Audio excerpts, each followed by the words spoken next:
So our last panel of the day is also our longest panel. We have 5 speakers, but they are all outstanding speakers. I'm impressed. I've been looking forward to this all day, and I have to say that the group here has been the equivalent of the Cal Davis group in attentiveness, which to me is really impressive. People really do pay attention. Our panel is going to be discussing Supreme Court jurisprudence, Whither the Supreme Court. I don't know where John came up with whither, but I guess it's still a word. Carol Rose suggested. I did not. And this is the order of presentation. We're going to begin with Peter Byrne. Peter is an Associate Dean for JD Programs at Georgetown and a whole lot of other things. Carol Rose is an emeritus professor at 2 locations, both at Yale and at the University of Arizona College of Law, and how she accomplishes that, I'm not sure. Dan Selmy is a law professor at Loyola Law School in Los Angeles. Ed Needler is somebody who many of you would not know, but should know, because he is very influential in the government circles. Ed is our Deputy Solicitor General in the Solicitor General's office and the Justice Department. Ed oversees all of the takings docket that comes his way and has been, in our view, a very important voice in understanding all of the components of these and how it is that Ed takes the time off a whole day. It's a real tribute to John that he's willing to do that, because this is at a really busy time of year for Ed. And last is John, who really needs no introduction. He's at Vermont Law School and has been operating this conference for a long time, but he is not only somebody who operates a conference, but his hand is in many of the important cases, filing amicus briefs, and if not filing amicus briefs, writing about them. So we'll begin with Peter. Thank you, and this is such a pleasure for me to be here and to share with an audience that is willing to sit through an entire day of takings discussions, people after my own heart. As far as this panel goes, I asked my colleagues that perhaps I should go first, because I wanted to give a kind of an aerial landscape of where I see the Supreme Court jurisprudence in this area. And I thought if I did so, it would sort of create a little bit of a context within which whatever comments they're going to make, and of course they hadn't figured out yet what they were going to say, would come forward, and also give them something to disagree with. So that's what I'm going to do. And just to preview my idea, it's extremely complicated. I have a diagram that looks like this. I don't have a PowerPoint, but I have a diagram that looks like this. And my idea is that we want to talk about the Supreme Court's takings jurisprudence in 2 dimensions, one of which is the vertical line, deals with the intensity of their scrutiny of legislative choices about regulation. That is the level of judicial scrutiny, if you will, and means, ends, or other ways that the courts look at takings cases. And then the horizontal line is meant to capture the idea that, which is the main thing I'm going to say, is that the court is expanding what we think of as a takings spotlight or a takings area into new topics and new forms of property. And as it does so, it raises many more questions about what the doctrine is, and I have to say also frees their hands to make up new stuff that will keep conferences going for a long time. So as a way of background, and speaking, when I began to be interested in takings issues in the late 1980s, the real issue was about the intensity of judicial scrutiny of legislative choices about land use regulation. The Penn Central case had, in 1978, had made it clear that the regulatory takings idea would extend to new forms of land use regulation, in that case historic preservation law, but it also established a relatively low level of demand on the part of local regulators to show a lack of injury to property and a good public and a sensible public policy.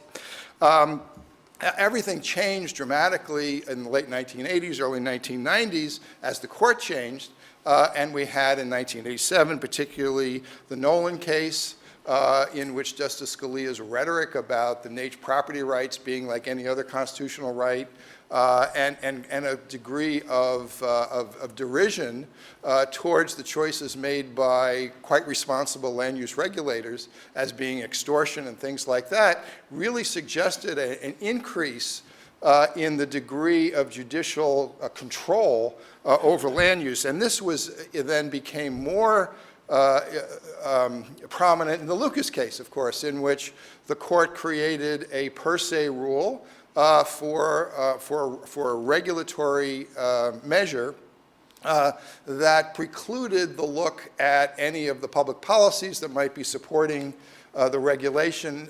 In that case, of course, the prohibition on building seaward of an area that had been flooded in the last number of years.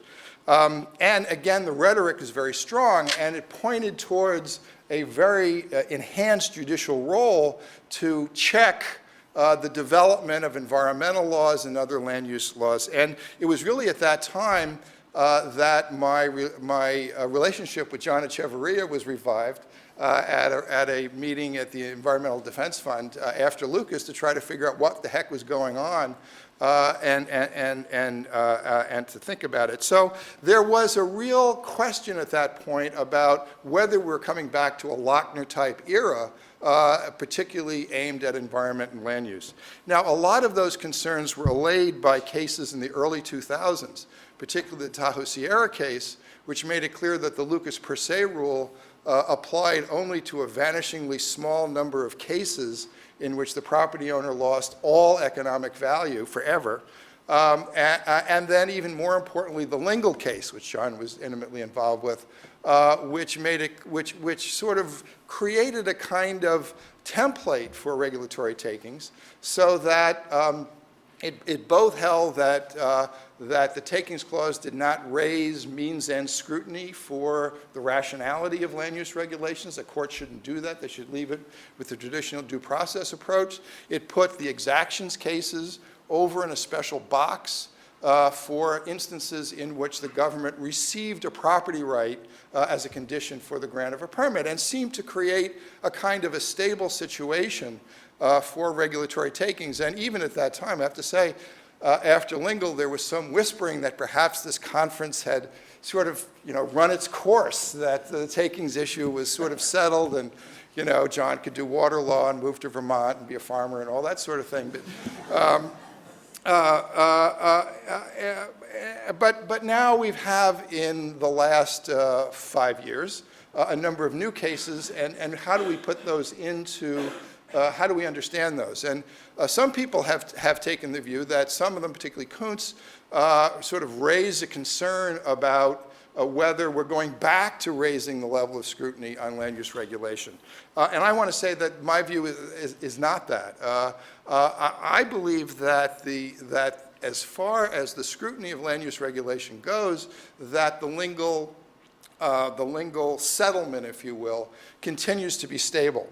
And I think will remain stable pending the 2016 election, and probably pending new types of land use and environmental regulations that may have a very different character to deal with climate change, in which the challenges from dealing with things like sea level rise, urban heat, wildfires, other floods, other things could be quite dramatic. I also think, and I think others are going to talk about this case, that the crisis of affordability of housing in urban areas also may bring forth kinds of regulations that will that the court may find hard to fit into this pattern. And others are going to talk about the inclusionary zoning case from California and others that are out there. But I think for now it's stable. I think that the court has indicated its view that it's perfectly appropriate for land use regulators to deal with externalities that come from development. And I take them at their word for that, and pending a change in personnel, I think that will stand. But we have these new cases, and what have they done? I believe they have extended horizontally the range of cases that they introduce new issues in the takings law that are not really comprehended within the traditional doctrine of regulatory takings in a way where we can be confident all of predicting where the court is going to go in those areas. And let me run through those here briefly. So, of course, the Stop the Beach Renourishment case in 2010, the plurality decision in that case of 4 justices basically held that judicial decisions interpreting the state common law that eliminate an established right would be a taking. Now, this was really unexpected, and it is really in a whole different range because it doesn't really address the traditional problem of local governments or state governments that are overreaching or disregarding property rights. It really has to do with the nature of the judiciary and the relationship between state common law and the federal constitution. And there are terms introduced into this for which we really don't know what they mean. We do not know what it means for a state judge or state court, state Supreme Court, interpreting its own common law to eliminate an established right. That is a totally new concept that the court can take in any number of different directions. Similarly, the Arkansas Game and Fish case, which has been very illuminatingly discussed today, all it really held, I think, was that there is no necessity that flooding be, that government-induced flooding be permanent or inevitably recurring to passively create a taking. So what the court has done is sort of open up an invitation for people to litigate the dimensions by which the federal government may be liable for the decisions it takes when it causes in some way or contributes in some way to flooding. We don't know what that means, and we're going to have to find out, but now it is going to be a whole new line of cases that can't be governed by prior doctrine, despite the sort of intriguing references to Penn Central and Justice Ginsburg's opinion in that case. Kuntz as well, in my mind, is a horizontal case and is primarily significant in my mind for applying the Nolan-Dolan analysis not just to transfers of property or money for that matter, but to demands for a transfer of property that occur in the process of negotiation between regulators and property owners. And the court, again, refused to really give any guidance on what it means by a demand. It remanded that down to the state courts, which punted on that as well. So there's this huge cloud over the question of what does it mean for a regulator to suggest or to guide a property owner as to the type of mitigation that would justify the grant of a permit. And the court can go either very strictly or very leniently with that. Similarly, Horn, Linda Butler this morning, I thought did a wonderful job of describing how the extension of the per se rule regarding physical occupations or permanent physical occupations being extended to personal property in a way that is insensitive to the many contexts and types of personal property. And it raises all kinds of questions that Linda sort of highlighted as to where this is going to go. Is it actually plausible that they're going to extend it in a way with the vigor with which they've extended the per se rule to real property? So all of this is very hard to predict where it's going and not clearly addressed in any of the prior cases. What we've seen has been the spread of the kind of normative concerns that the conservative majority has about private property ownership to new sorts of interactions between government regulators and private parties, and I don't think they know where they're going with this. I think they're simply opening up sort of new avenues or new opportunities for themselves to consider what they're going to do. In many aspects of takings law, what the court may be reaching towards turns out to be much less in practice. That for many property owners, I think, or property rights advocates, legitimately can be, very disappointed in the actual results that they've achieved in the Supreme Court. When the court seems more interested in creating a kind of a background norm or backstop for property owners to regulation than to more aggressively try to reorganize or very substantially change the regulatory system as it exists, but simply to add into it, I think, a shield or stick for the property owners in the process of figuring out where that's going to go. So we don't know where these 4 areas will go that have been started in these new cases, and one would have to be a bit of a fool to predict it. So I'm going to predict that at the end of the day, they're not going to change. There's going to be a lot of litigation. There's going to be a lot of conferences, but the substance of the law won't change that much. What will change the law would be the 2016 election or climate change. So, thank you.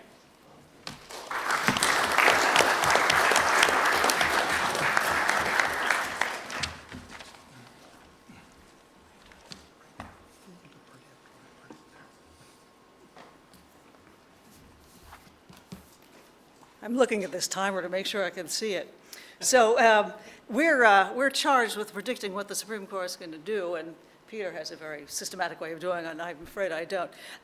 Some of you may recall the comment of the 18th century philosopher David Hume, who was chiding epistemologists on their methods of prediction. And they were all based on the idea that the future would be like the past. Well, what was the proof of that? Well, the future had always been like the past in the past. So, so that didn't work very well. And I should say, even in Hume's day, predictions about politics were not very certain. The French Revolution was a couple of decades away at that time, so that changed things quite a lot. But now, I don't think we're very clear about what the future is going to bring even in the physical world. And the big elephant in this room is climate change, which appears to be upon us already. And nobody really has a great way of predicting what the consequences are going to be. So the prediction of politics has never been very good. The prediction of the physical world is now quite shaky. And I guess the only thing that's left for prediction is the personalities of the Supreme Court. I have never been much of a Supreme Court watcher. I don't know all the ins and outs of their relationships with each other. I don't think I want to. So I'm not going to be very good at that either, so I should probably just sit down. But who can resist the opportunity to speak to this really very interesting crowd? So I'm going to make one not very surprising prediction, and that is the physical world is going to change in the near future, and it's going to make a lot of demands on takings jurisprudence. Probably the most dramatic effect that we're going to see in the physical world is one that's much discussed all over the place, and that's rising sea levels. But I don't think I'm going to say anything about that. I'm just going to say a little bit about 2 things that are usually thought to be consequences of climate change that we're likely to be seeing. And that one of those is that dry places are going to get drier, and the other is that wet places are going to get wetter. To begin with the dryness point, we already heard a bit about that in connection with forest fires in a very interesting talk earlier today. We've also seen, on the dryness point, the impact of drought in California. State governments, aside from California, are likely to cut back on water use. And basically in order to conserve water resources, some for environmental purposes, but some just for the users themselves. And we can predict, I believe, pretty certainly that some water rights holders are going to bring takings challenges against those cutbacks. Joe Della Pena mentioned that in the question that he raised this morning. And in fact, water users already have brought these takings claims, some in California. Texas is particularly dramatic on this. Texas's groundwater has historically been based on basically a rule of capture. If you stick a straw in the ground, you can take the water. This has had disastrous effects on the Texas part of the Oglala Aquifer, the big aquifer that runs through the Midwest and down into Texas, the Edwards Aquifer in Texas. Water users, potential water users, sued in Texas courts and lost on takings grounds. The big case was based on the Texas Constitution itself, but there's another follow-up case which ran through a Penn Central analysis and also found a taking of water rights, which leaves the Edwards Aquifer in somewhat uncertain condition. This is Joe was talking to me earlier. He says the reason that came up in the first place is because the feds had told Texas, you've got to cut back on water use because of endangered species requirements. Elsewhere in the West, a lot of agricultural water comes from dams that were built early in the century under the Reclamation Act, and water district farmers get heavily subsidized water from those dams and reservoirs.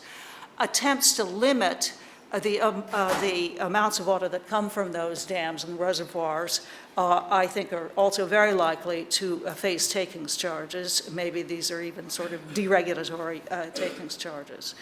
So moving from dry to wet, on the expectation that wet places are going to get wetter as a result of climate changes, that brings us to, of course, sea level rising, but also the sea level rise issues are now inland. They're now facing a lot of state and local governments that didn't have to deal with them before. We heard about this in Samantha's a very interesting paper this morning. State and local governments are having to deal with 100-year floods every 5 years or so. So they may try to institute retreat programs. One pattern would have been to deny new building permits in floodplains or to prohibit rebuilding in floodplains and get retreat through a kind of gradual process of attrition. But Lucas doesn't seem to leave a lot of room for that, at least as an uncompensated regulatory practice. So to conclude from all of that stuff, I think we can conclude at least three things. One is that climate change is going to have substantial impacts on land ownership. Two, that governments are likely to try to address it. Responsible governments are likely to try to address this in various ways. And three, that those governments are going to face takings claims. So with that, let me go, for our kind of most recent tea leaves, let me go to the two big Supreme Court cases of the last session. That's the Kuntz case and the Horn case. I'm going to say more about the Kuntz case, and I think John's probably going to say more about the Kuntz case too. Just to kind of recap that for anybody who has been asleep for a while, Kuntz dealt with a permit requirement for filling wetlands. And the permitting authority was Water Management District, and the district denied the proposal that Kuntz first put forth and suggested two other possibilities. One was dedicating more of that owner's land to wetlands, and the other was putting money into a fund to pay for wetlands maintenance elsewhere.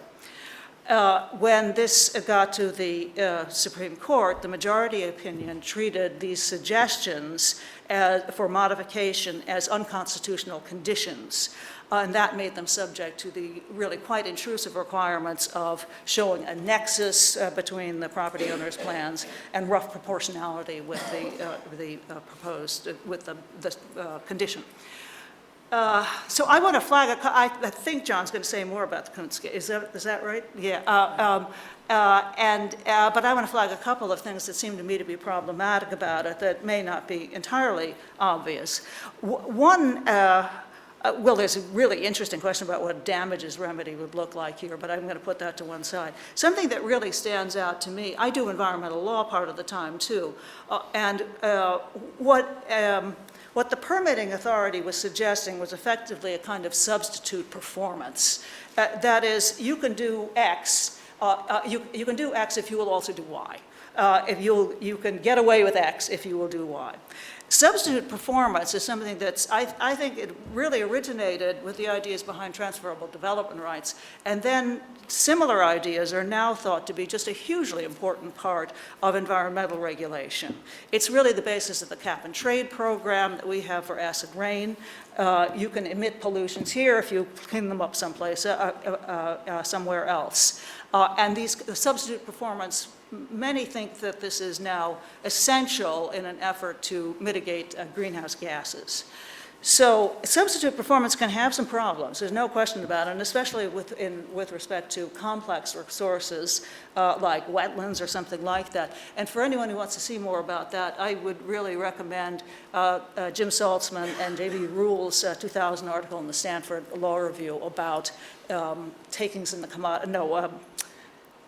what is it? Something in the commodification of nature. Currencies and the commodification of nature. Local versions of substitute performance are likely to engage tricky resources like wetlands. And that was actually what was going on in Coots. One wetland is not like another, so the exact equivalent of a trade is going to be very hard to figure out. There's an easy metric, and the easy metric is acres. But acres is very crude as a metric for the value of something like wetlands. They're valuable for different purposes, for fish spawning, flood control, aquifer recharge, and so on. And some are more valuable than others. Some are just monetarily more valuable than others. So that's going to be tricky to figure out.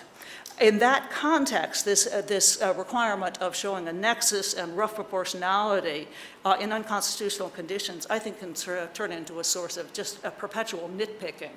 The exact calibration is going to be very expensive. John has written about this. I was reminded of it again with Mark's discussion of the Forest Service trying to figure out whether or not to go ahead, how much it was going to cost, or was it worth it to try to put out a fire in this place rather than that in the face of an emergency. Same kind of issue. And I think the upshot could be that local and regional land use regulators just give up on the idea of substitute performance altogether. The alternative, well, one thing is just give up on wetlands regulation or regulations of that sort. But the alternative regulatory procedures would be either just to regulate to the hilt the particular property and forget about substitutes and take a chance on the less demanding tests of Penn Central in a conventional takings context. But that would be one. The other is just to shut up and deny everything. And I think this is a shame because substitute performance can actually have some net benefits, and not just for the local side, but also for the regulated party. So that, lowland restorations could serve some other environmental purposes and could also let the building party do what he wanted to do. So the Kuntz approach seems to me to be a particular setback for dealing with climate change issues because a lot of adaptation measures, adaptation in particular, not so much mitigation, but adaptation measures in particular might be best by local actions. Buildings on stilts, wetland and beach replenishment, dune grasses, xeriscape plantings, a whole bunch of other stuff that not all of it can be addressed by substitute performance, but a lot of things can too. Where am I? Okay, so there's another aspect of Kuntz that I think is a little more subtle, but I think it has broader implications. The case basically undermines an important aspect of local land use regulation, and that is its bargaining character. Let me say this preliminarily. I can understand the logic of what has become the unconstitutional conditions doctrine, at least in the land use area. I don't know what it does in other areas, but in land use, I have an idea about what it's doing. From a property perspective, the underlying problem is that it's one of entitlements that are split along indistinct lines. Every kind of land use, every individual land use, private land use, is going to have some impact on common resources, like air or water. But the impact varies with the circumstances. And because those common impacts because there are these impacts on common resources, it's legitimate for governmental authorities to try to exercise some control over private uses of land, but how much and what kind is not clear at all because the impacts vary so much. So I think the logic behind the unconstitutional conditions doctrines in land use, they're not so much concerned with outright takings as excessive control, doing too much with what is actually a reasonable, should be a reasonable authority. So now, But the problem is that normally when two parties have some kind of rights over a single asset, they usually have to bargain about its use. And that's been the case in land use, too. My Yale colleague, Bob Ellickson, for a long time has said the basic pattern of land use permitting isn't planning, it's dealing. And in fact, in Koontz, that was what was happening. The Water District wanted to keep on bargaining. Justice Kagan pointed this out. The plaintiff, though, stopped the process and treated the district's last offer as definitive and then went to court as if it were a demand. Well, it wasn't a demand. And taking it as a demand seems to me at least premature and a misunderstanding of the way land use decisions get made. It isn't pretty, I mean, all of this bargaining, schmoozing back and forth, but there are a lot of bargains, and the main task of the court should be to make sure that that bargaining process is fair.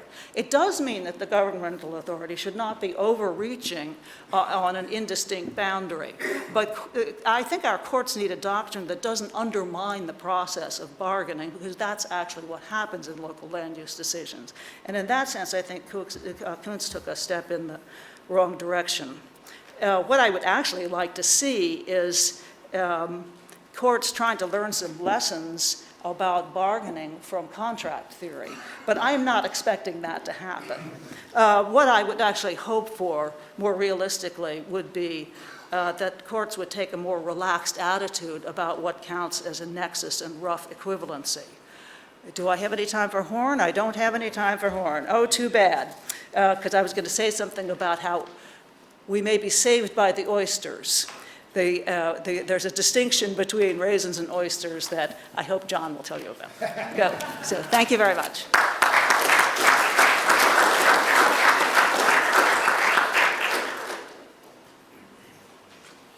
Where is it?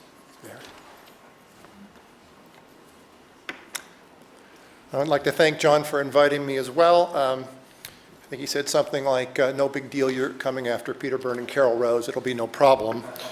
I'm going to focus on exactions, that specific area that the court has been involved with. The court has been involved in a crusade over exactions for about 30 years now. Nolan came down in 1987, and we've had a sequence of decisions addressing the area. And I want to talk about two things regarding exactions. One's more broadly what I call the extortion narrative and its consequences. And then second, I want to focus on how the court's crusade on takings, on exactions rather, is going to play out after Koontz. I have a few words to say about that. So let me talk about extortion. Of course, the court's first use of the word was in Nolan, and if you read Nolan, it's sort of striking as Justice Scalia goes through and outlines quite logically, I think, where the agency's power to put conditions comes from. And then he gets to the point where he says if there's no nexus, you have a, quote, out-and-out plan of extortion. So even if an agency is just miscalculated, as I think actually the Coastal Commission did there, basically what he did was he narrowed the purpose of the exaction, it becomes a plan of extortion. Now, that term was mentioned in Dolan, sort of in passing. Lingle was quiet on it, but in Koontz, the term extortion comes back over and over again.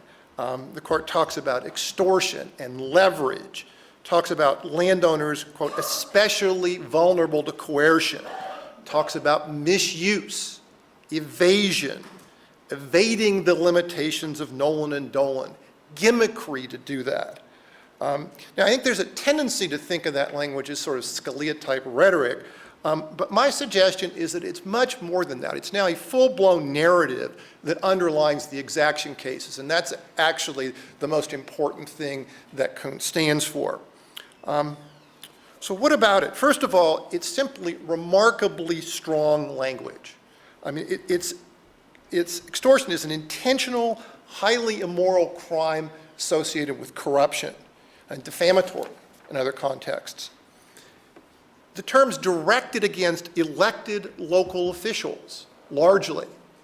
And it's done so certainly without any great effort to prove that their acts are intended to be sort of extortionate. Justice Kagan, I think in her dissent, said exactly that. This simply hasn't been proved. And if the local government officials, particularly the elected officials, are extortionists or extortioners, either one. Certainly an odd group to be extortion. 60% of local officials own businesses or are managers or are professionals. And certainly there's been a couple of studies, many of them are associated with the real estate industry in one way or another. And yet they're acting as extortionists. But I think we have to take the court at its word.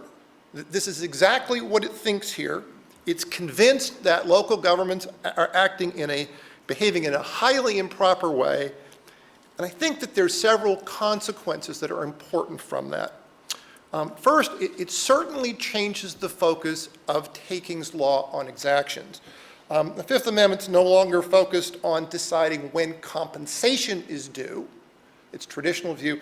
Now, the jurisprudence seeks to prevent or deter this kind of extortion from occurring. And the court's willing to go to great lengths to do so. John Echeverria is, I think, the expert on discussing Kuntz, and I think he's just made a very convincing case that doctrinally it's a very weak decision. And I think all that suggests is that the court had somewhere it wanted to go because of its underlying narrative.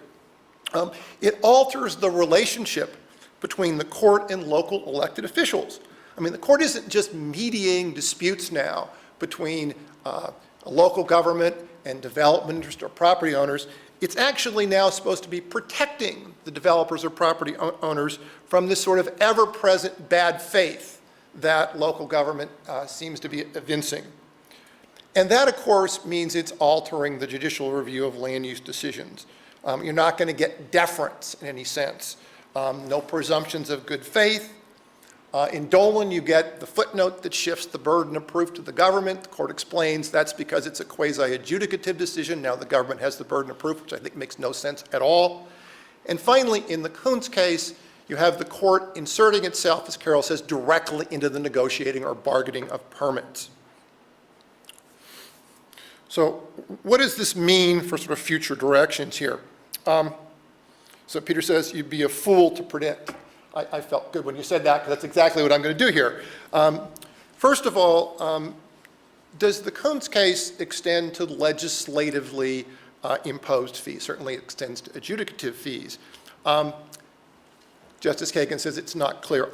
I would suggest that when that case comes, the outcome is perfectly clear it's going to.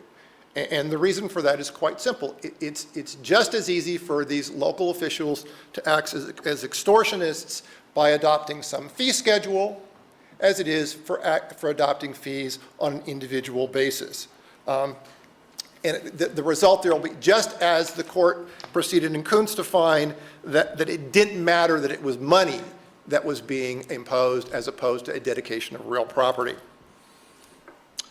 I also think that Kuntz could extend quite further into the Fifth Amendment. I hope somebody's going to speak about the California Supreme Court's recent housing case.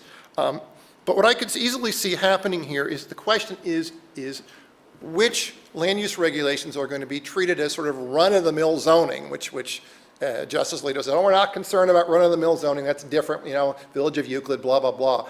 But it's certainly clear that at least certain actions that are taken in run-of-the-mill zoning could be treated as exactions. I mean, setbacks, in essence, can be viewed as taking part of property. Other things, height limits, et cetera. So I could see the court easily making incursions into what are traditionally areas of land use regulation and using the Kuntz rationale to do that. Now, let me turn more narrowly to the aftermath of the Kuntz case. I want to talk about negotiations. Certainly, Kuntz was focused on the negotiation process. As Carol said, held that negotiations could be deemed to be a demand.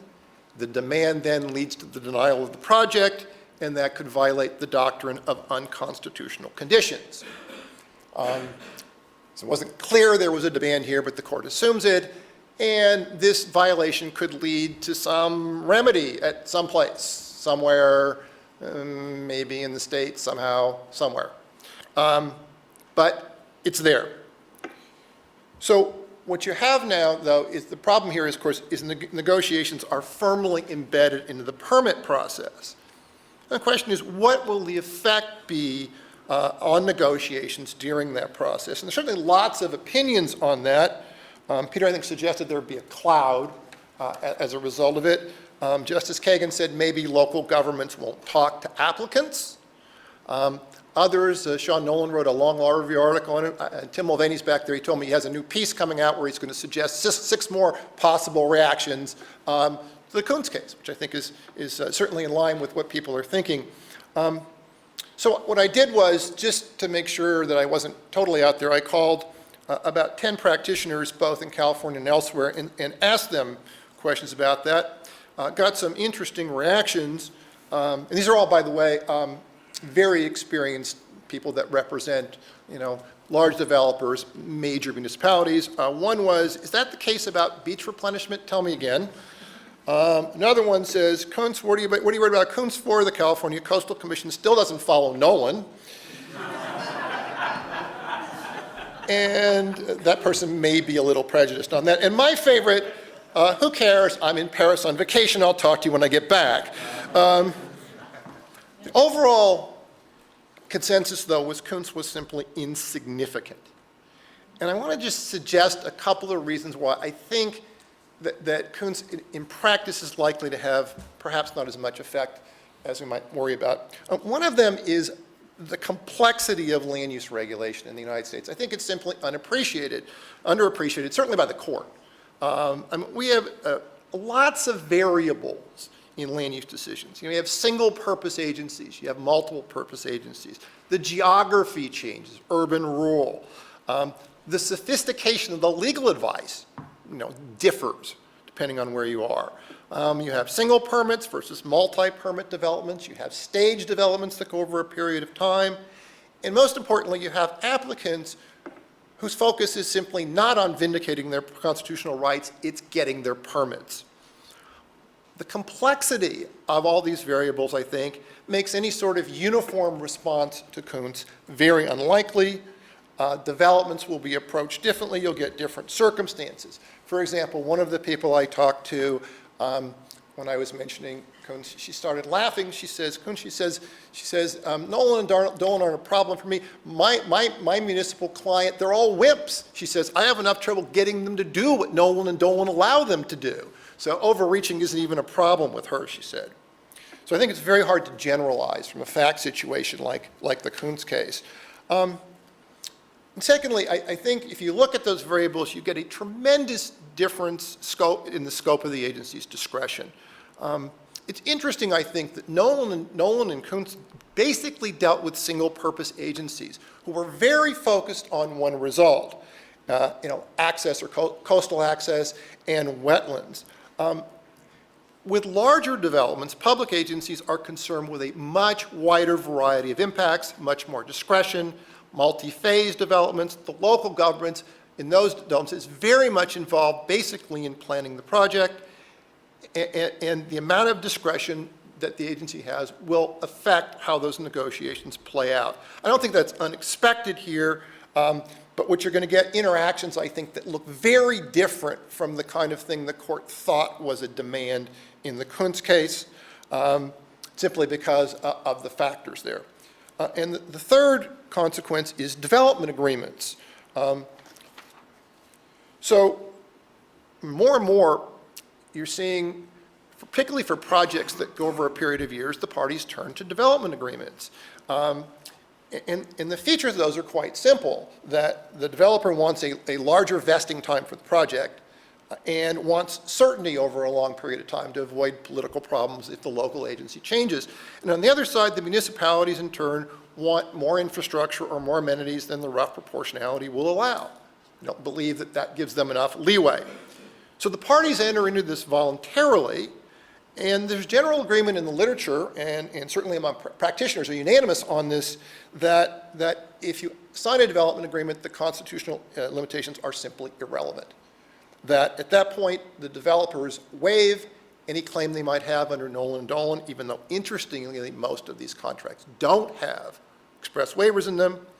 The interpretation of them now is governed by the contract terms, and if the negotiations break down, Well, there's no real problem with Kuntz because you're not going to have a denial of a permit. You're simply going to have a failed negotiation. There's a number of consequences from using development agreements, which, by the way, tend to be, not always, but tend to be larger projects. So you get a significant number of projects that are simply outside the exactions framework, that are being governed by contract, not being governed by the Supreme Court decision. The Supreme Court, Nolan and Dolan may be the starting place for negotiation, but it may not even be that. So you have a patchwork of compliance with the constitutional limitations. You have dissimilar treatment of development proposals as a result of that. The outcome will depend on how the negotiations play out. And in fact, interestingly, it seems to reward government overreaching. The more the government has the power to overreach, the more that'll get reflected in the contract, and the more that the very problem that animated Kuntz and Nolan and Dolan will be exasperated, but exasperated in the contract realm, not in the public regulatory realm. And in fact, one last point, Kuntz, if you believe Kuntz is a problem, at least from the municipal standpoint, it might well make the development agreement appear more attractive to you to get around any possible problems with it. So in summary, my conclusion about where we're going is sort of twofold. One is I think the extortion narrative is extremely serious. It's embedded now in this jurisprudence, and we're likely to see more consequences from it. And as far as Kuntz goes itself, I can't see it being a particularly big problem. It's not generalizable. And I raise one final point. If extortion really is the significant problem that Justice Alito says there is, wouldn't you expect to see a much greater response at the state legislative level? Because at least in California, the Building Industry Association certainly knows how to make its views known in Sacramento. And my time is up. Thank you.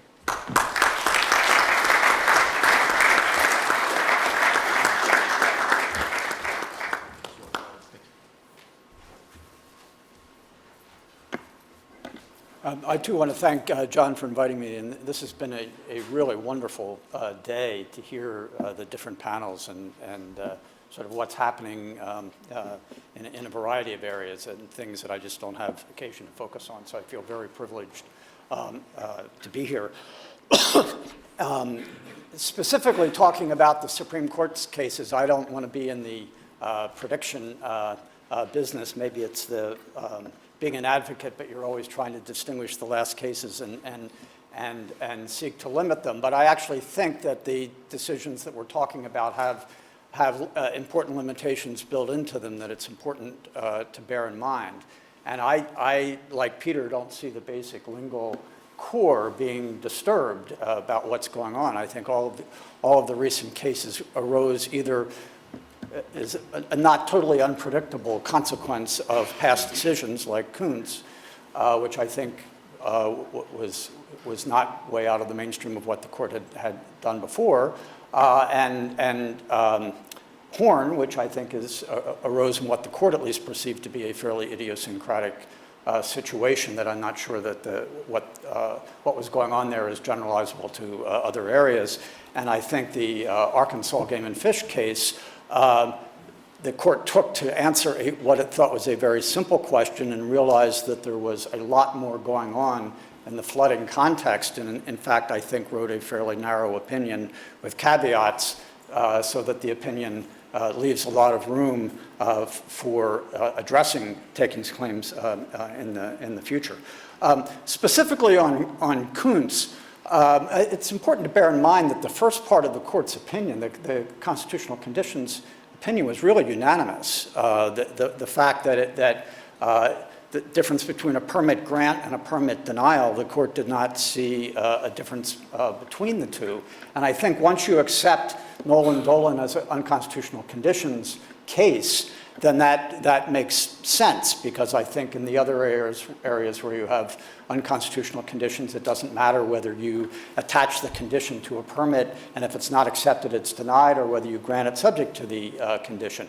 Now, interestingly, Nolan-Dolan didn't start out as unconstitutional conditions. I think when you look at Nolan, it really picks up on the substantially advanced prong of the takings analysis before Lingle. And so when the court talked about how the beach access utterly failed to accomplish the goal of access to the beach, it was trying to fit the condition into the substantially advanced framework.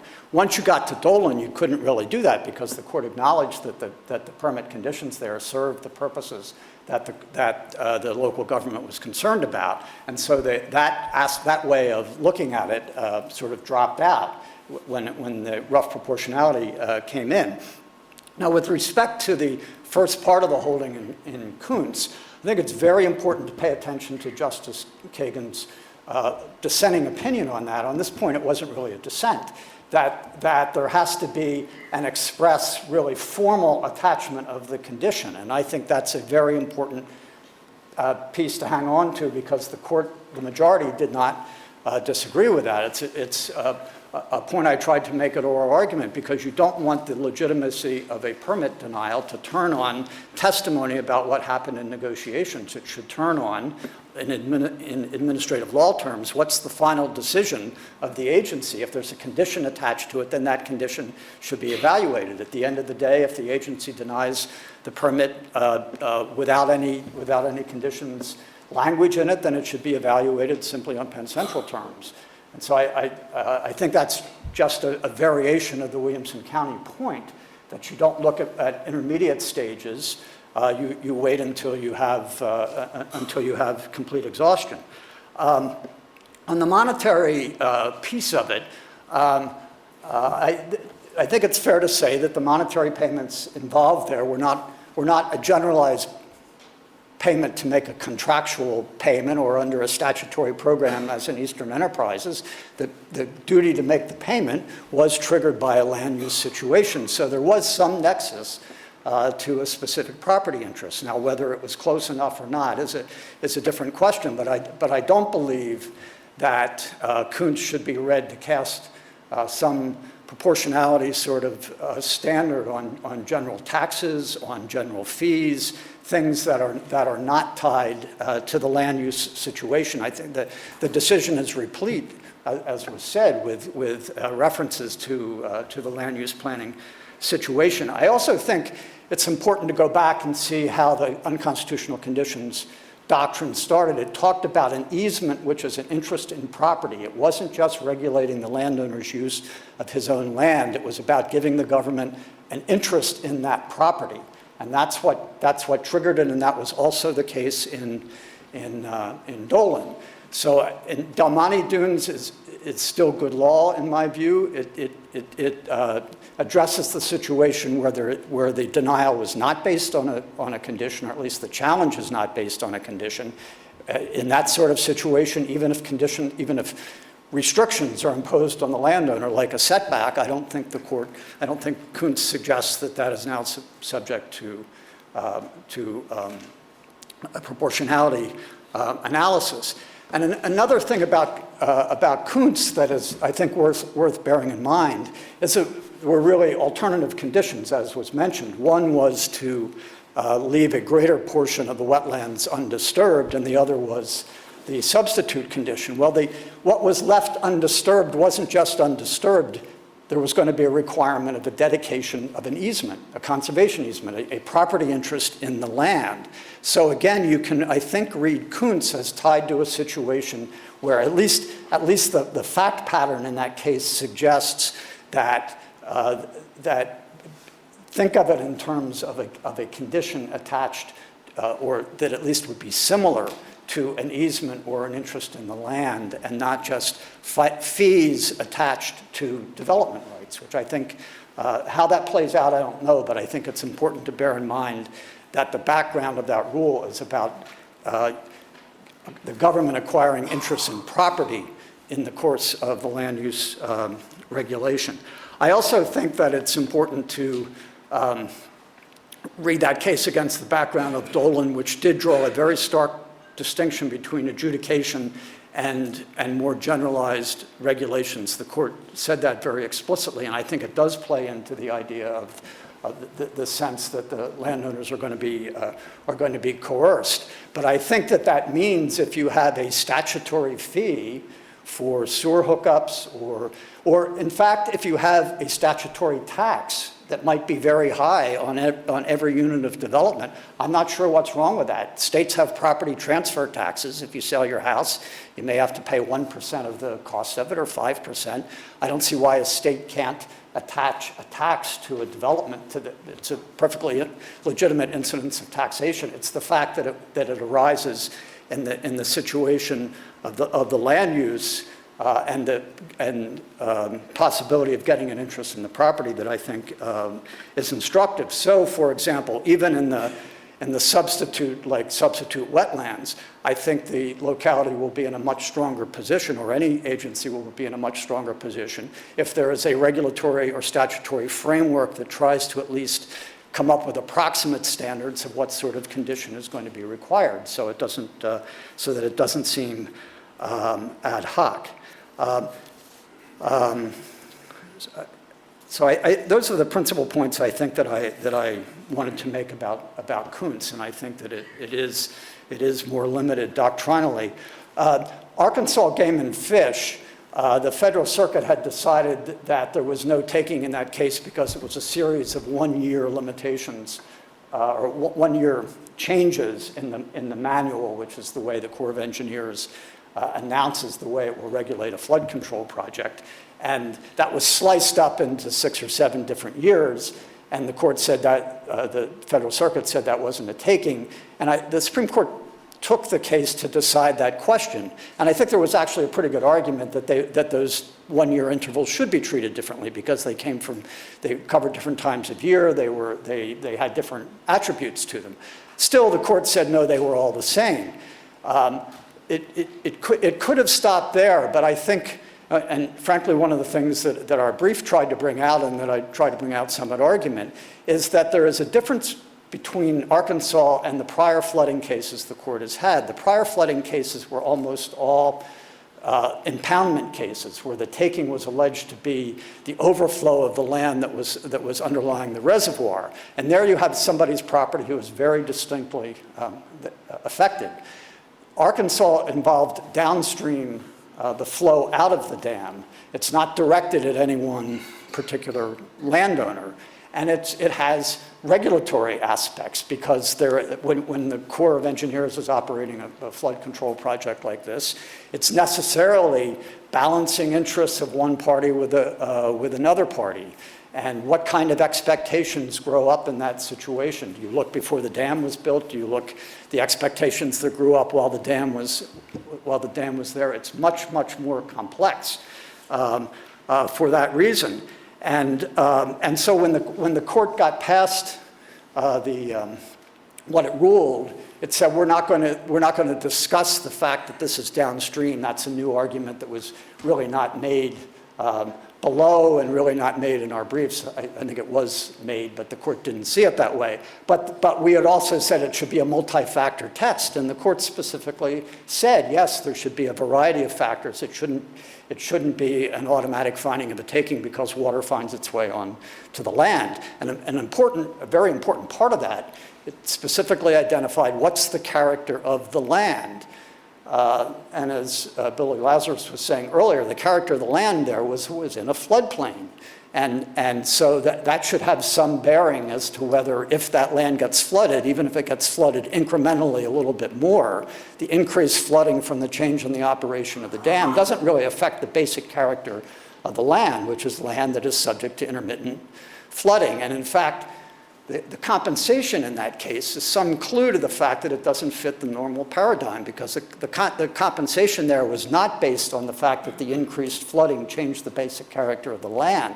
It was that the increased flooding happened to affect trees that were growing there that were particularly sensitive to the increased flooding, which is not the way you would normally think about compensation in the just compensation clause, which looks to the nature of the land. It sounds more in tort, and I think much more in tort, and I think a lot of the downstream consequences of the operation of a flood control dam are likely to seem more like tort consequences than not. And there were prior cases that were pretty striking that the court did not have occasion to address, but where the government had constructed flood control projects. In one case, I can't remember the name of the case, in one case a levee that had the effect of pushing water onto somebody else's property, and the court said that's not a taking. The government or any landowner is entitled to build a levee to protect his land or protect this land, and the fact that it might have consequences over there does not lead to a taking. So I think in many ways what the court intended to do in that latter part of its discussion was not to decide questions that went beyond the bare thing that it was forced to confront there. One other thing I wanted to mention in terms of reasonable investment-backed expectations, one thing that hasn't been mentioned, the flood control of 1928, which was the response to the Great Mississippi Flood, was really the first time the government got into a very large-scale flood control project to make sure that wasn't going to happen. Congress was not going to get into that business unless it was not going to be held liable for the consequences. The Flood Control Act of 1928 has a specific provision that said the United States will not be held liable for damage caused by flood or floodwaters, which the Supreme Court has interpreted to mean the release of water from flood control projects. So I think it's, one way to think about investment-backed expectations in this context is the government has an investment-backed expectation when it invests in flood control projects that it is not going to be held liable, and it went into these projects with that understanding. Now, in the Federal Tort Claims Act case in New Orleans, the court found that that statute was not applicable to the particular claims there because the court thought it was not a flood control project. I mean, we disagreed with that, but that was a distinction there. But in many other cases, it will be a flood control project. So the last thing I wanted to say was about Horn, which again I think the court viewed as a narrow decision. We were specifically asked, are there other agricultural projects like this? We had looked into it, and there are not. There are very few programs left under the Agricultural Adjustment Act that even regulate the price of commodities, but they don't do it by acquiring title to the property. They do it by limitations on the sale of the property. And I think that the court, this was very much like Loretto. I think it was one of those areas where the court wants to have a very strict rule about appropriations. Physical appropriations, they were going to apply that to personal property. I don't think it undermines the idea of looking at raisins as a whole bundle of raisins rather than each individual raisins, where what the government is doing is regulating the sale or the use of the raisins. But what the court told us that the appropriation or the taking of the title to the raisins as part of that is very different because it's an appropriation. So I read the case as narrowly limited to that situation, and I don't read it more broadly. And the court was quite specific in asking those questions. So I think sometimes there is a tendency to see the court at work in developing some overarching theory when in fact they're looking at the particular case before them and the particular circumstance before them and the particular strain of doctrine that is before them. And so I think all three of those cases can be explained in that way. Thank you very much.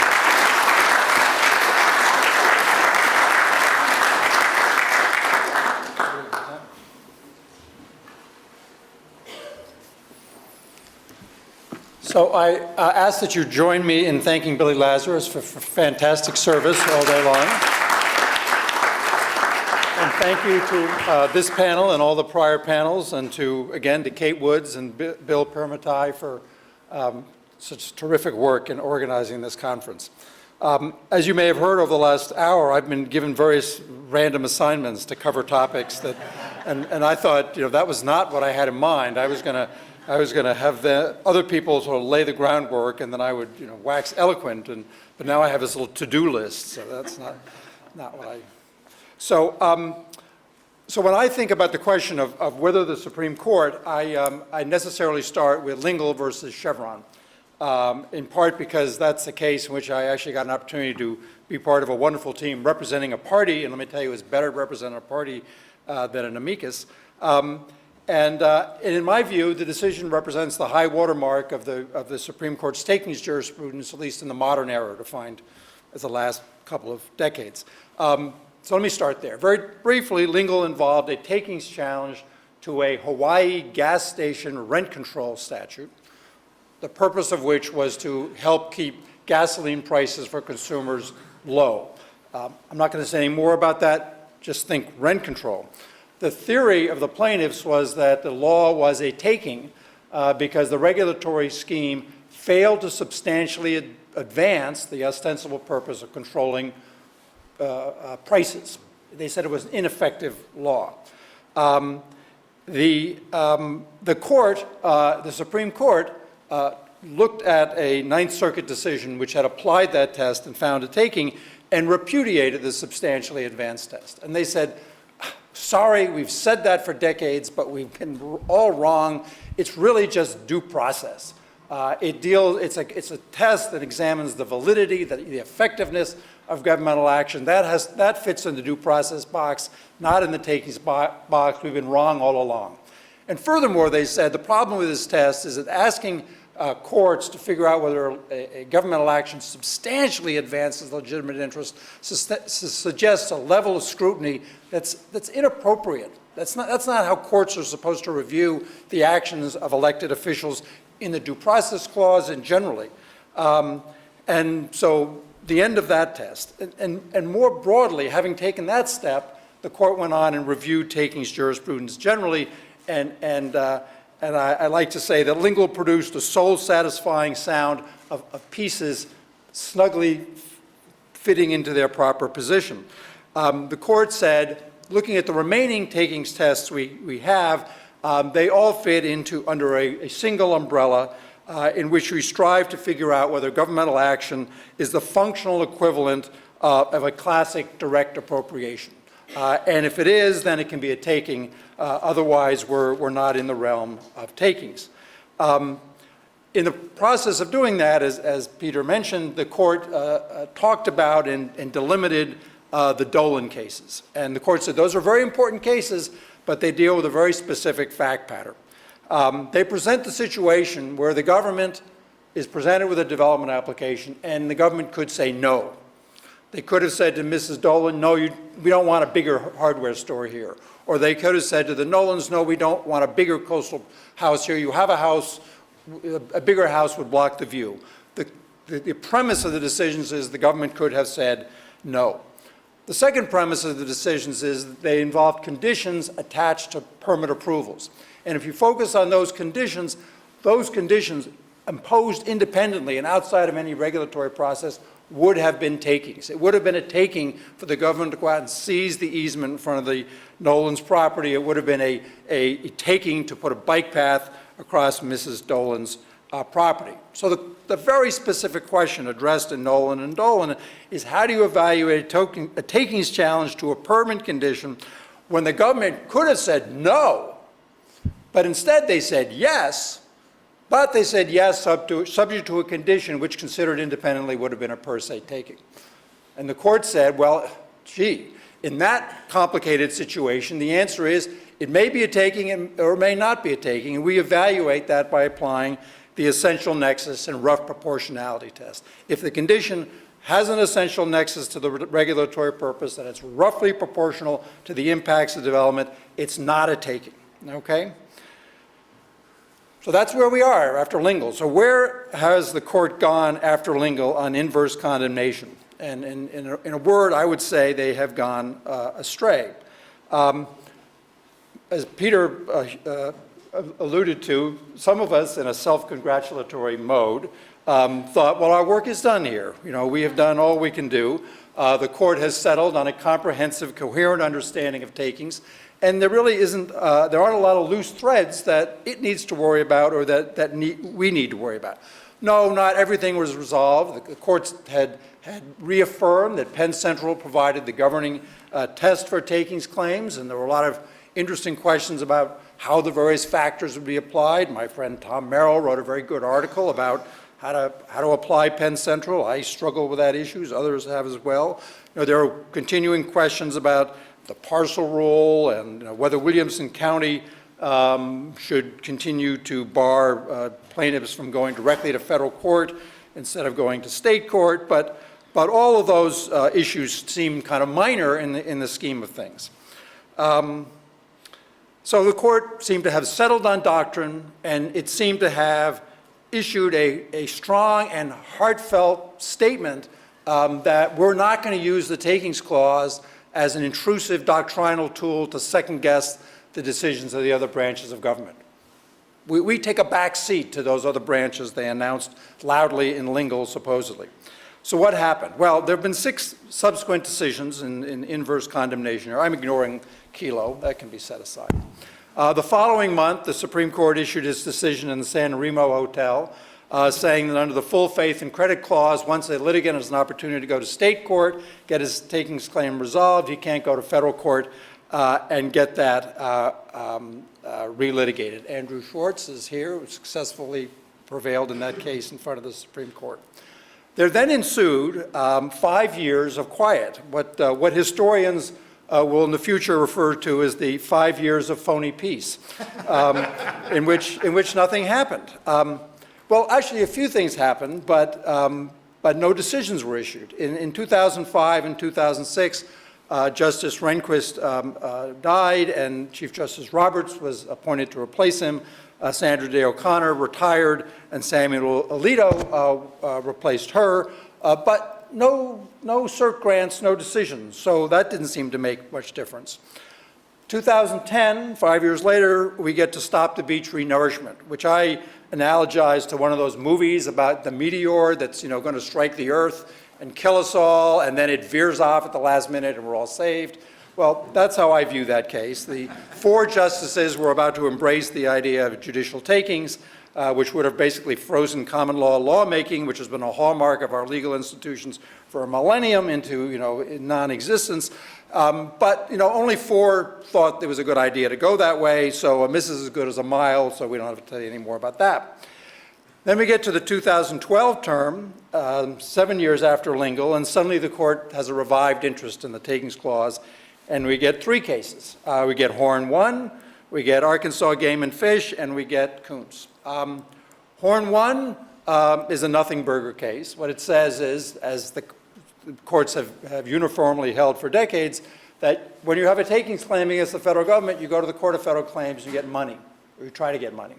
But if for whatever reason the courthouse door is closed, then you can go into federal district court. The court said that is one of those exceptional second category cases.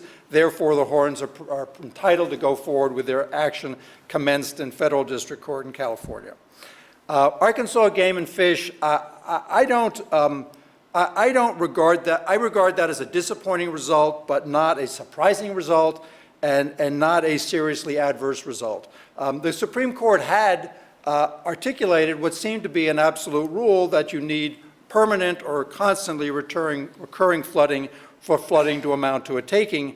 But in historical context, I think that was somewhat surprising rule. And what the court took up and resolved was the issue of whether a intermittent flooding the temporary over a limited period of time can in some circumstances amount to a taking. And it doesn't seem to me to be remarkable that the court said that it could be a taking, and thankfully the court rejected the argument that was presented to it that they should evaluate such claims using a per se theory. The court said these will be evaluated under Penn Central. Then you get to the third decision of the 2012 term, which was Coons, which I have a lot of negative things to say about. And then, of course, in 2014, you have Horn, both decided, in my view, best understood as 5-4 decisions. So what do I have to say about those two cases? Well, in Kuntz, I wrote an article called "Kuntz, the very worst takings decision ever?" ? As a number of people said, the question mark was just superfluous. You knew what he thought. And then after Horn came out, I got a number of comments from friends and neighbors who said, well, now that you've said that's the worst takings decision, you can't use that title again for Horn. So, don't you regret having wasted all your ammunition on that one? I do. I do. Because I think they're both terrible, but I think that Kuntz is bad in a way that has more long-lasting significance than Horn. I do think it's important to focus on the fact that the two newest members, not the two newest members of the court, Justice Alito and Chief Justice Roberts wrote these two opinions because they depart in significant, dramatic ways from what the court has said in the recent past. Some who come to this conference criticize Justice Scalia. I don't think Justice Scalia, with a straight face, could have written either of these opinions, given what he's written in prior decisions. So, I think if you sort of, if you think there is a vast right-wing conspiracy, and perhaps there is, you have to think of it in terms of sort of a relay race where a baton is being passed on. And these are the new guys on the block. I don't mean to be disrespectful, but they're new to the court. They don't have a lot of history. And if you want to move past the lingual settlement, you need some people who don't feel burdened by history and don't feel burdened by their past adherence to precedent. And so you say, hey, here's the new guy. You see what you can make of this problem. And I think it's, as I say, it's not surprising that those who had less of a track record in developing the court's jurisprudence and in joining in lingual took the responsibility for writing those opinions. The other striking thing I think to observe is that Justice Kennedy has sort of gone silent on takings. In the past, think Lucas, think Eastern Enterprises, on controversial cases and important cases, Kennedy has issued a separate opinion saying, I have a question, I have a concern, I have a qualification I want to offer. One might have thought he would play that role again in this case, but he didn't. So Kuntz, there are two issues in Kuntz. One is whether conditions requiring payment of money are subject to Nolan and Dolan. And to understand how badly the court got that issue, recall that in Nolan-Dolan, the court said that we apply Nolan-Dolan standards when the condition considered independently and by itself would necessarily be a taking.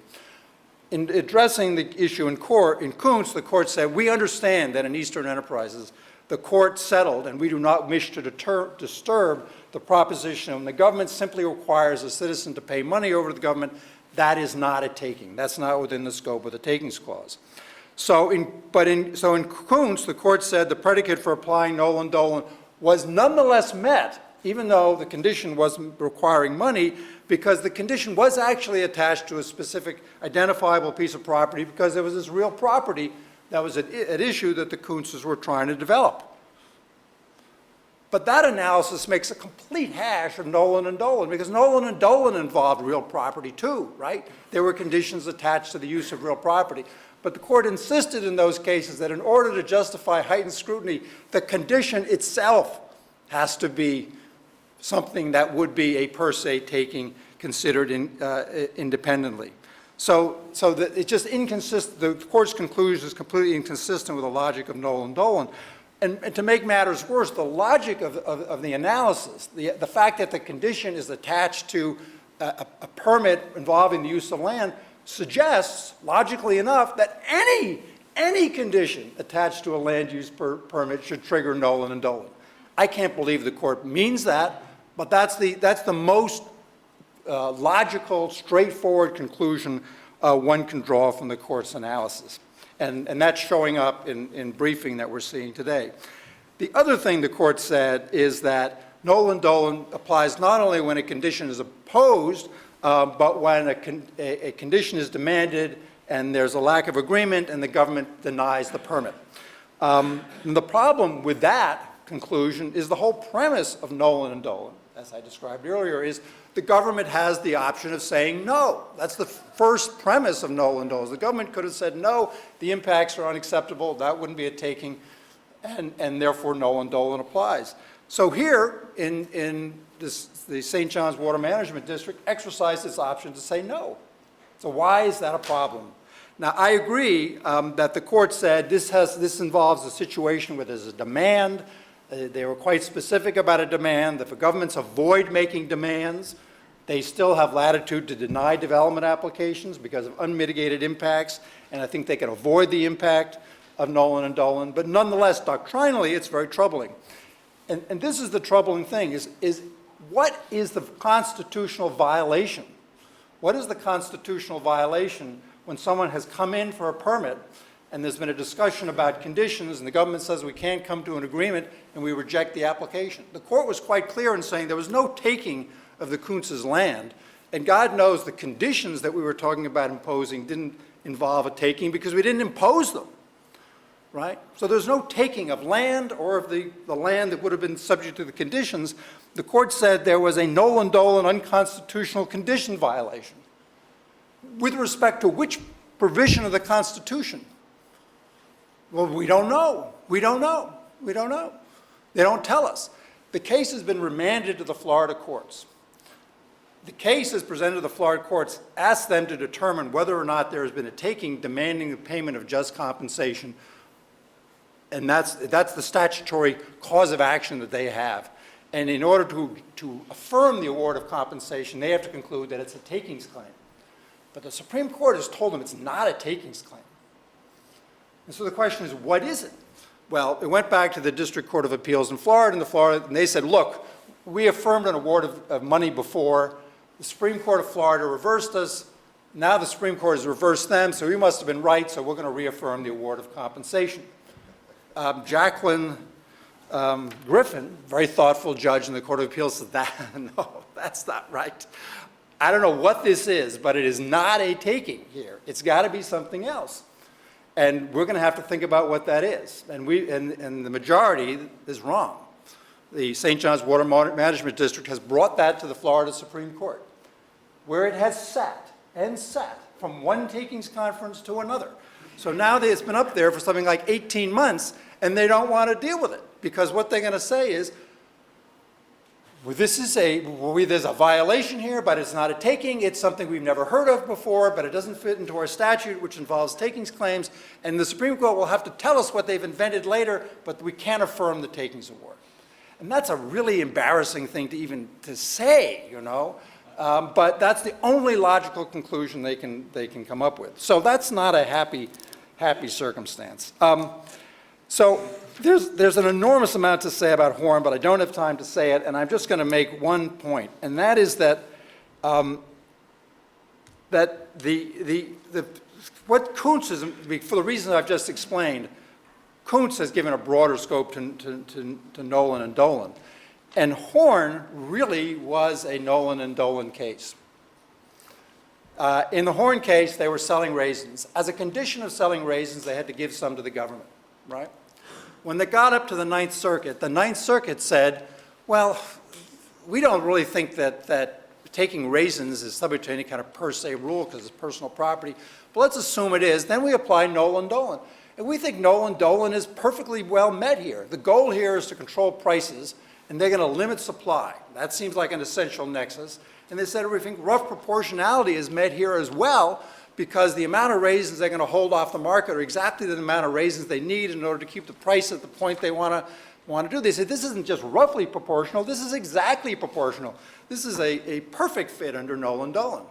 So you would think that when it goes up to the U.S. Supreme Court, the Supreme Court would have analyzed the application of the Nolan-Dolan test by the Ninth Circuit, and they might actually have upheld it, right? And we might have some interesting guidance on how to apply Nolan and Dolan and some sideboards on Nolan and Dolan. But remarkably enough, the petitioners didn't challenge Nolan-Dolan. You ready for this? This is just so unbelievable. It took me weeks to figure this out. They presented to the court an issue, the third issue in the petition for certiorari. They said, we want you to address the question of whether the government as a condition of allowing someone to engage in interstate commerce can take their property. The question is, can the government take your property if you're engaged in interstate commerce? What's the answer to that question? Altogether, no, right? Pretty obvious. But that was the question they teed up. Where did they get that question? Well, it turns out that actually the Ninth Circuit had embraced that theory in this case 3 years earlier. The plaintiffs had filed a prompt rehearing petition, and the Ninth Circuit said, oh, God, what a stupid theory that was. And they vacated their opinion. They vacated their opinion, and then proceedings went on, and then they adopted their Nolan-Dolan analysis. But the counsel, the Supreme Court counsel representing the Horns, didn't want to fight, didn't want to fight over the application of Nolan and Dolan.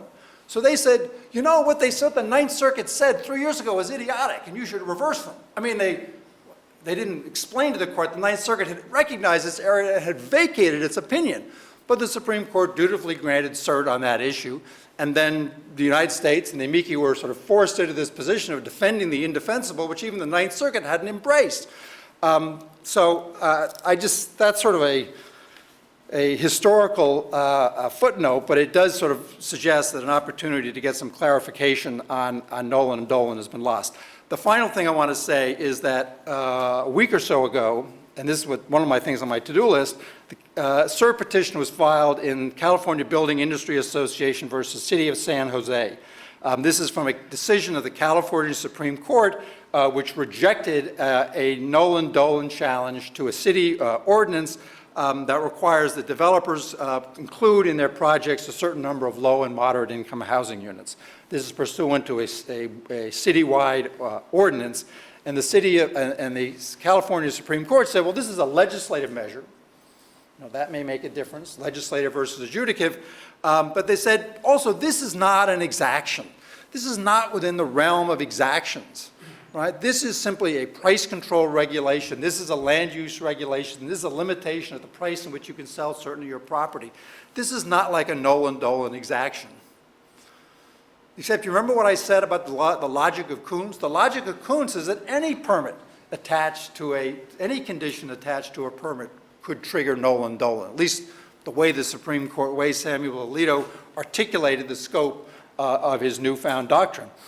And so the cert petition asked the court to resolve the question of whether or not exactions imposed legislatively are any different than exactions imposed in an ad hoc proceeding. And the court does not, and the petition does not actually ask the court to address the scope of Nolan-Dolan exactions theory. The petition simply assumes that given Horn, given Kuntz, that yes, of course, this is the kind of a condition that is within the scope of the Nolan-Dolan analysis. I think the op cert will at least tell the court that if they're going to reach this question of the legislative versus adjudicative, they're going to have to decide whether, in fact, Nolan-Dolan has, if you will, has become the gorilla that has taken over the world and has superseded the rest of takings doctrine. The final point I want to make is you have to observe what's going on here, is that 12 years ago, property rights advocates were seeking to challenge rent control using the substantially advanced theory, right? That was blown out of the water, and they seem blown out of the water.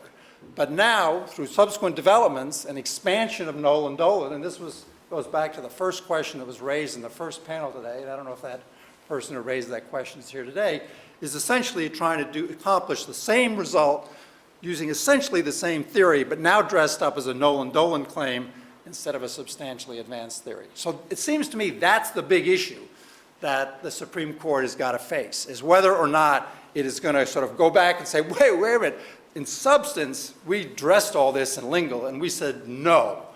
And are we going to go down this road of reinventing under the new banner of Nolan and Dolan what we said was an inappropriate method of judicial intrusion on the other branches? That's the question. Thank you.